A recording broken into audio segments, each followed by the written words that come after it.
Hey guys, All in Crypto here, and welcome back, ladies and gentlemen, for another YouTube video. This is just going to be quite a short and sweet one.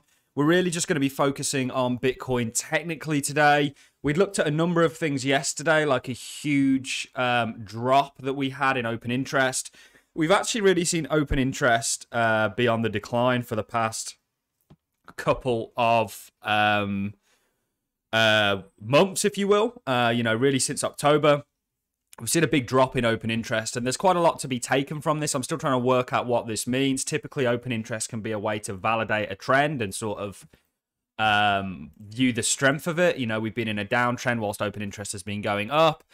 The fact that we may be seeing a bit of a dumping of positions could suggest that either people think the downtrend's coming to somewhat of an end and we're going to have a bit more pushback to the upside and they want to get out and take profits on their positions, or it could mean that people are de-risking potentially for something like the CPI print, which we're going to get next week. I believe it is on Tuesday.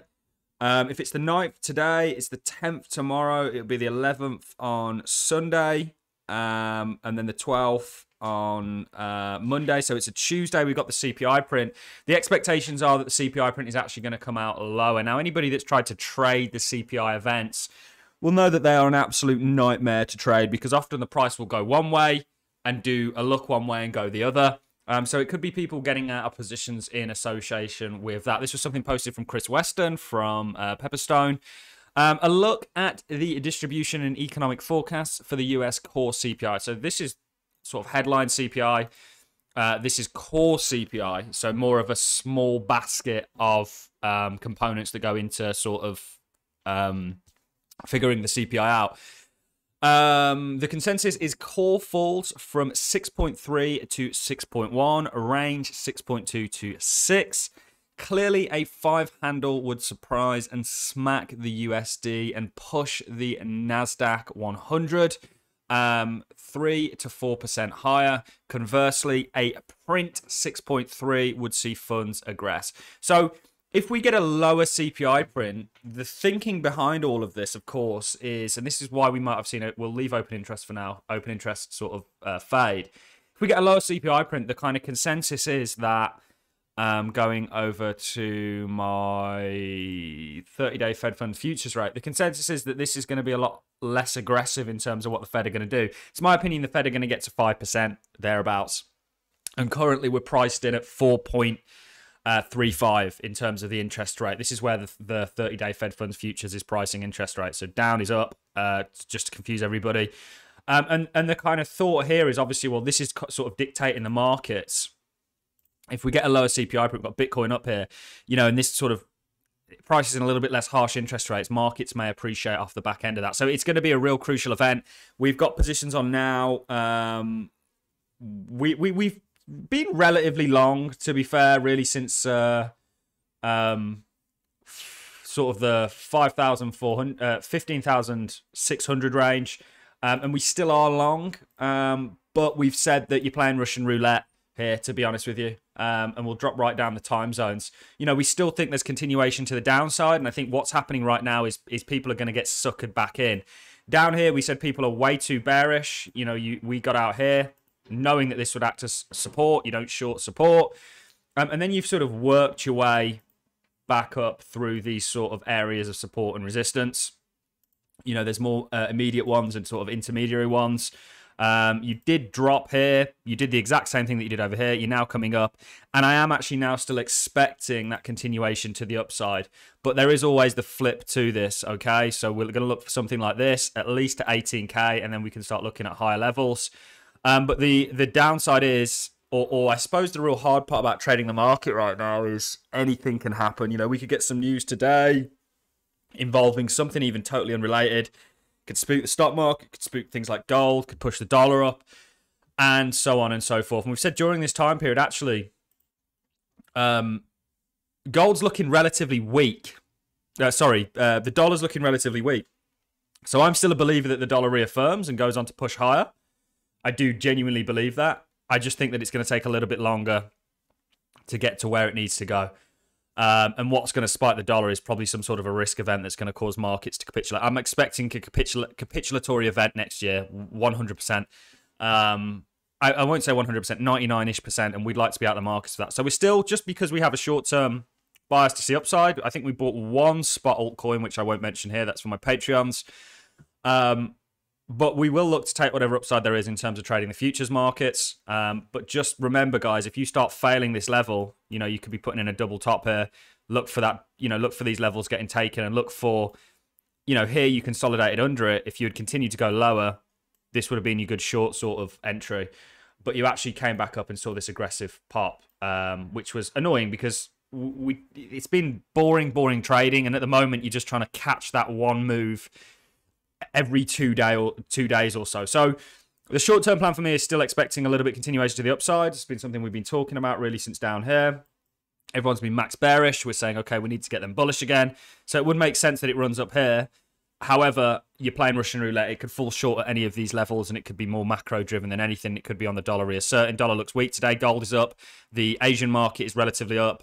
We've got the futures market, which is doing very well. Of course, the S&P had a good day yesterday. Let's talk about the S&P very quickly.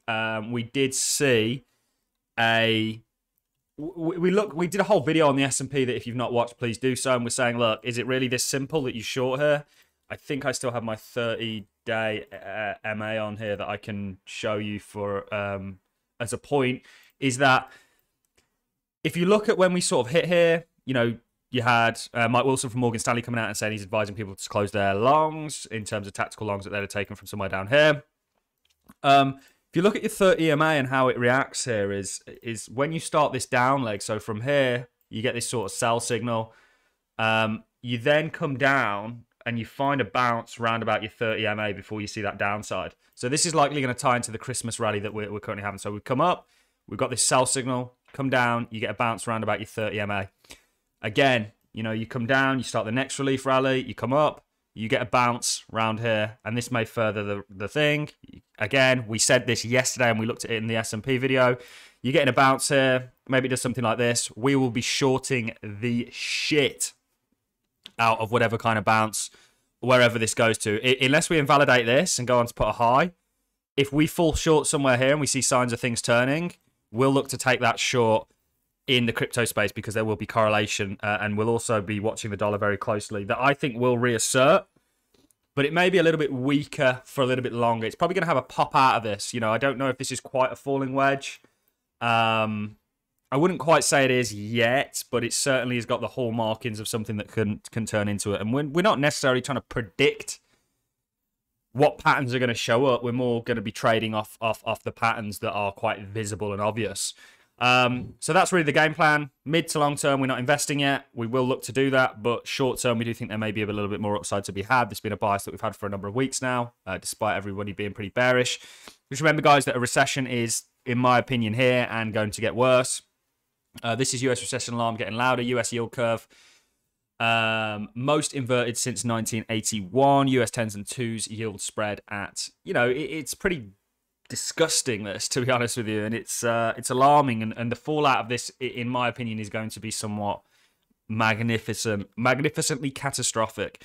And I think it has a lot to do with the very financial system. And it, just like in 2008, it was the housing market and it was the debts and the derivatives that were surrounding it.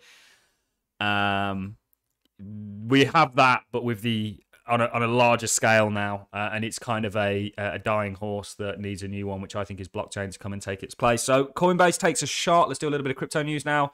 Tether encourages users to switch to USDC. So we hold stablecoins. Main stablecoins we hold is BUSD, which is Binance stablecoin, which is one-to-one backed by Paxo. And we also hold USDC, and we trade with USDT. So I've seen a lot of FUD in regards to Tether. Every time there's a sort of something happens in the crypto space, Tether gets brought up and pulled into question. And a lot of it by just these absolute weirdos on Twitter that have failed as traders, failed in life generally, and then found their niche by tweeting, by setting up an anonymous Twitter account. Essentially, Coinbase is coming out, that's neither here nor there, by the way. Coinbase is coming out and say, we believe the USD coin USDC is trusted and a reputable stablecoin. So we're making it more frictionless to switch. Starting today, we're waiving fees for global retail customers to convert USD USDT to USDC. So I think you can even get a little bit of interest on USDC with Coinbase. And of course, Coinbase, that's their champion stablecoin. And you've got to remember USDC is actually backed by BlackRock. So then potentially there's a degree of safety there. But you could never, you know, I personally actually didn't think that FTX was going to capitulate, but it did. So there's something to be said for that in terms of just remember that nothing is risk-free and always make your own opinion up. Like I say, I'll hold BUSD, then USDC, and then Tether for trading. All I've got for you in this video, guys. You enjoy this content, like, so always appreciate it. So as a comment, and I look forward to seeing each and every one of you in the next YouTube video. Have a fantastic Friday. See you in the next one.